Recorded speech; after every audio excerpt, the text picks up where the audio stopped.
Barsana. Social media पर शिव कथावाचक प्रदीप मिश्रा का वीडियो वायरल हो रहा है, जिसमें राधा रानी के विषय में टिप्पणी को लेकर ब्रजवासी व साधु संतों में रोष है।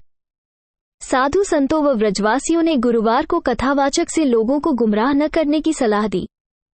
कुछ सोशल मीडिया पर उनका विरोध कर रहे हैं।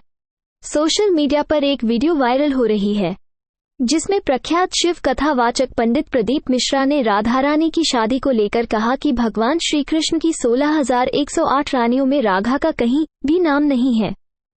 वहीं राधा के पति का नाम भी कृष्ण नहीं है। राधा के पति का नाम अनय घोष था। उनकी शादी छाता गांव में हुई थी। राधा रावल की रहने वाली थी। बरसाना में तो राधा के पिता की कचहरी थी, जहां राधा वर्ष में एक बार आती थी, इसलिए उस स्थान का नाम बरसाना नाम पड़ा। ब्रज के विरक्त संत रमेश बाबा कहते हैं कि राधा का विवाह कृष्ण के अलावा किसी और के साथ नहीं हुआ। राधा और कृष्ण एक प्राण दो देह हैं। जो लोग अधूरा ज्ञान लेकर राधा कृष्ण पर टिप्पणी करते हैं, पहले उन्हें ब्रज के बारे में जानना चाहिए, तब उन्हें राधा कृष्ण के बारे में जानकारी मिलेगी। ब्रज के रसिक संत विनोद बाबा कहते हैं कि राधा कृष्ण कभी एक दूसरे से अलग नहीं थे। राधा के दिव्य तेज को सिर्फ कृष्ण ही धारण कर सकते हैं। ऐसी राधा की शादी किसी आम व्यक्ति से कैसे हो सकती है? ब्रजाचार्य पीठ के प्रवक्ता घनश्यामराज भट्ट कहते हैं कि जिन्हें ब्रज के बारे में अधूरा ज्ञान हो, वो राधा और कृष्ण के बारे में अधूरा ज्ञान ही देंगे। पुराणों में भी राधा के साथ कृष्ण के विवाह तथा जन्म का उल्लेख बरसाना में मिलता है। इसको लेकर मृदुल कृष्णकांत शास्त्री ने क्या कहा, जरा आप भी सुनिए। राधे राधे। आज बहुत दुर्भाग्यपूर्ण विषय है। श्री राधा रानी को लेकर किसी कथावाचक के द्वारा एक बड़ी अनर्गल टिप्पणी की गई है कि श्री राधा का विवाह किसी और के साथ हुआ था। मैं रावल और बरसाने पर बात नहीं करूंगा, क्योंकि उसके लिए ब्रजवासियों की शरण में आइए, ब्रज में रहिए, तब पता चलेगा कि रावल जन्मभूमि थी या बरसाना। बरसाना में कचहरी थी राधा रानी के पिता की, और वर्ष में एक बार जाते थे या वहीं निवास करते थे। इस सब के लिए ब्रज में आना पड़ेगा। लेकिन बहुत गलत विषय आपने उठाया, बिना पढ़े, बिना जाने, बिना अध्ययन किए आपने कह दिया कि श्री राधा के पति का नाम अयन घोष था। कृष्ण से विवाह नहीं हुआ था। कृष्ण की 16,108 पत्नियों में श्री राधा का नाम नहीं था। कैसे होगा? श्री राधा क्या द्वारिका रहती थी क्या? श्री राधा क्या ब्रज को छोड़कर जाती है क्या? मैं आज प्रमाण सहित आपको उत्तर देना चाहूंगा, और मैं चाहूंगा कि आप इन प्रमाणों का प्रमाण सहित उत्तर देने की कृपा करें। सबसे पहले हम बात करते हैं ब्रह्म वैवर्त पुराण की। राधा कौन है? देखिए, एक साथ ब्रज में श्री राधा नाम की 6 गोपियां थीं, ऐसा मैंने रसिकों और संतों के मुखारविंद से बचपन से श्रवण किया है। फिर भी ब्रह्म वैवर्त पुराण की बात करते हैं, जहां वर्णन है कि जब श्री राधा रानी के माता पिता ने उनका विवाह करने का निश्चय किया, तो श्री राधा रानी अपनी छाया राधा को अपने घर में छोड़कर अंतर्ध्यान हो जाती है। छायां संस्थाप्य तद्गेहे सांतर्धानमवापह बभूव तस्य वैश्यस्यो विवाहश्छायया सह। आपकी स्क्रीन पर दिखाई दे रहा है, पढ़ते रहिएगे। किसके साथ विवाह हुआ उस रायण गोप का? कौन है रायण गोप? यशोदा जी का सहोदर भाई। कौन है रायण? श्री कृष्ण के मामा। क्या यह संभव था? किसके साथ विवाह हुआ? उस रायण गोप का छाया राधा के साथ, न कि श्री राधा के साथ। और यहीं सबसे नीचे अगर आप देखें, कृष्णेन सह राधायाः पुण्ये वृंदावने वने विवाहम कारयामासो विधिना जगताम विधि। गर्ग संहिता में भी वर्णन है, यहां ब्रह्म वैवर्त पुराण में भी आप नीचे पढ़ रहे हैं। स्वयं ब्रह्मा जी ने श्री राधा रानी का विवाह ठाकुर जी के साथ भांडीर वन में कराया। क्या एक ही स्त्री का विवाह एक ही साथ 3-4 श्लोक के अंदर 2 पुरुषों के साथ संभव है क्या? जिसको आपने अयन घोष कह दिया। अयन घोष नहीं, उसका नाम रायण है। और वो रायण कौन है, इसकी बात भी मैं आगे करूंगा। आगे राधा रानी कहां निवास करती हैं? स्वयं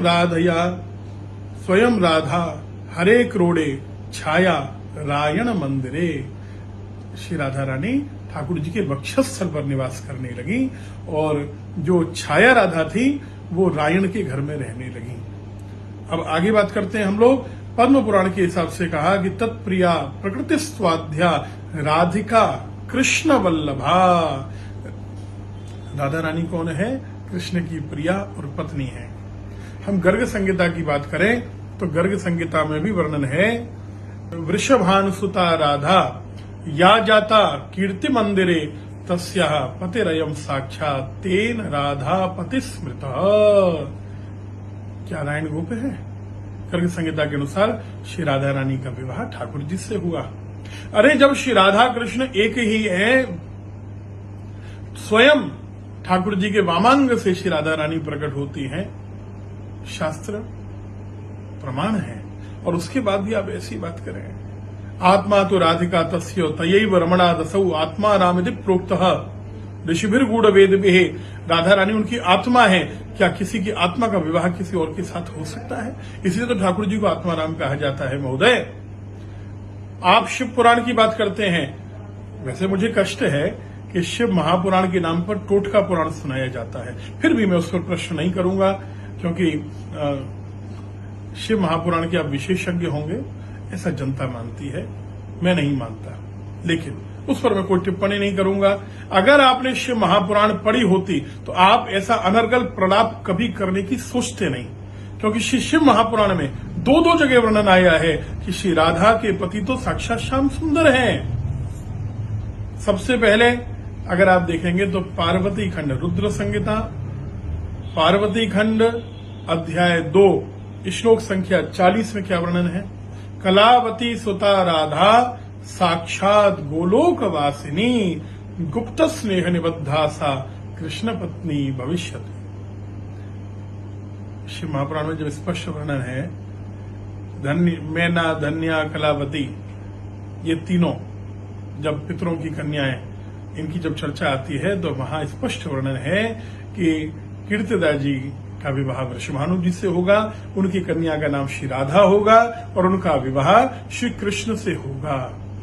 पुनः शिव महापुराण में शंखचूड़ के प्रसंग में जब ठाकुर जी श्री राधा रानी के साथ श्री गोलोक धाम से मिलने के लिए भगवान शंकर के पास आते हैं तो वहां भी यही वर्णन है कि राधा रानी अपने पति श्याम सुंदर के साथ, श्री कृष्ण के साथ भगवान शंकर से मिलने के लिए आई। शिव महापुराण तो पढ़ लेते। अगर ब्रह्म वैवर्त पुराण और पद्म पुराण की बात, गर्ग संहिता की आपने नाम नहीं जानते और चर्चा नहीं जानते, उसके बाद भी मैं कहूंगा कि ये है कौन? रायण गोप कौन है? ये भी कोई ये कोई साधारण पुरुष नहीं है। रायण गोप जो है ठाकुर जी के अंश से ही प्रकट हुआ है। वृषभान सुता त्वं चो राधा छाया भविष्यसि मत कलाशश्च रायणः त्वाम विवाहे ग्रहीष्यति। स्वयं ठाकुर जी ने श्री राधा रानी से कहा। किससे कहा? ठाकुर जी ने केदार राजा की कन्या वृंदा, जिन्होंने ठाकुर जी को पति रूप में प्राप्त करने के लिए तपस्या की है, उन्हें ठाकुर जी ने आशीर्वाद दिया है कि आप मेरे आशीर्वाद से राधा रानी की छाया बनकर प्रकट होंगी और आपका विवाह मेरे अंश से ही जो गोप प्रकट हुआ है रायण, उसके साथ विवाह होगा। जटिला कुटिला जाब सबकी बात हम मान सकते हैं, लेकिन ये वो राधा नहीं है जो श्याम सुंदर की आत्मा है, उनका वामंग है, जो ठाकुर जी की नित्य प्रिया है, जो गोलोक की स्वामिनी है। परकिया स्वकीय भाव की चर्चा करना तो आपसे निरर्थक है, क्योंकि इसके संबंध में आप जानते नहीं। उसके लिए ब्रज और शास्त्रों की आवश्यकता पड़ेगी। लेकिन कम से कम ऐसा अनर्गल प्रलाप करके, उदाहरण बहुत हैं, बहुत चर्चाएं दी जा सकती हैं, बहुत उदाहरण दिए जा सकते हैं, लेकिन महोदय इस प्रकार सनातन को दिग्भ्रमित मत करिए। जैसे ओम नमः शिवाय के स्थान पर आपने कोई और नए मंत्र को मूल मंत्र कहकर प्रचारित कर दिया और लोग उसको मानने लगे, घरों में लगाने लगे। सदियों से, सहस्राब्दियों से, युग युग से चला आ रहा था ओम नमः शिवाय। लेकिन कम से कम ब्रज को तो छोड़ दीजिए, ब्रजवासियों को तो छोड़ दीजिए और राधा तत्व को जानने के लिए ब्रज में आइए, रसिकों की शरण में आइए और तब श्री राधा रानी से क्षमा जरूर मांगिए। बात विरोध की नहीं है, बात ब्रज की स्वामिनी पर आघात करने की है और ब्रजवासियों की भावना पर, कोटि कोटि सनातन धर्मियों के मतावलंबियों की भावना पर आघात करने की है। और आपके प्रवचन को मानने के बाद आपके जो अनुयायी हैं, अगर उन्होंने ऐसा मानना प्रारंभ कर दिया कि श्री राधा और श्याम सुंदर किसी और से विवाहित होकर इस प्रकार प्रेम प्रसंग में रहते थे, तो उसका परिणाम क्या होगा आपने कभी सोचा है? बिना पढ़े मत बोलिए। और श्री राधा रानी से, ब्रजवासियों से मैं बड़ी विनम्रता से आपसे कहूंगा, क्षमा याचना कीजिए और इस चैप्टर को क्लोज कीजिए। राधे राधे।